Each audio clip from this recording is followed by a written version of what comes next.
Lietuvoje veikia 46 areštinės, kuriuose buvo 1110 vietų.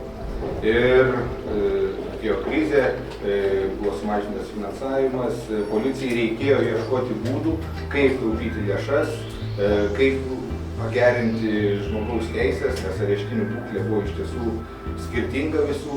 Vienos buvo geresnės būklės, kitos blogesnės, bet reikia paminėti, kad tik iš 46 areštinių, 10 areštinių turėjo, galima sakyti, geras sąlygas. Visos kitos areštinės buvo patenkinamos blogos būklės. Taigi jų išlaikymas reikalavo papildomų resursų, papildomų pareigūnų ir buvo nuspręsta, kad reikalinga ieškoti būdų optimizuoti policijos areštinės ir taupyti finansus bei gerinti sulaikytų, suimtų, areštuotų administracinę tvarką laikomų asmenų laikymo sąlygas. Šiai dienai iš 46 areštinių veikusių 2008 metais Lietuvoje beliko tik tai 25 areštinės.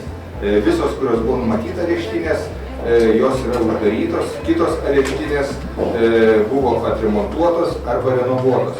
Reiktų pasakyti, kaip pavyzdį Kauno apskrityje, jeigu buvo areštinės Raseinių rajone, Kaišiadorių rajone, Prienų rajone, tai šiuo metu Kauno apskrityje beliko tik 2 areštinės, šioje areštinėje jūs lankotės ir kita areštinė Kėdainių mieste.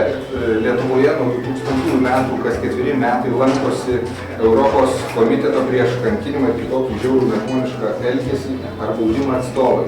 Jeigu pradžioje mes sulaukdavome nemažai pastabų dėl areštuotų asmenų laikymo sąlygų ir panašiai, tai praėjusiais metais rudenį komiteto ataskaitose pažymima akivaizdus policijos areštinių veiklos optimizavimo programos įgyvendinimo teigiami rezultatai. Taigi, jeigu apibendrinant, tai Lietuvos policijos areštinėse kasmet laikoma apie 35-36 tūkstančius asmenų. Iš jų 17 tūkstančių sulaikytų asmenų, 8400 suimti ir 5,5 tūkstančio nuteisti asmenys. Apie 5900 buvo laikomi areštuoti administracinė tvarka asmenys. Areštinėje sulaikyti asmenys yra laikomi iki 48 valandų, paskiau yra kreipiamas į jų suėmimo. Numatytas terminas, kad areštinėje galima laikyti iki 15 parų, yra maksimumas, tačiau policijos departamento generalinis komisaras yra įtvirtinęs nuostatą, kad areštinėse asmenys būtų laikomi tik tai tiek, kiek yra reikalinga.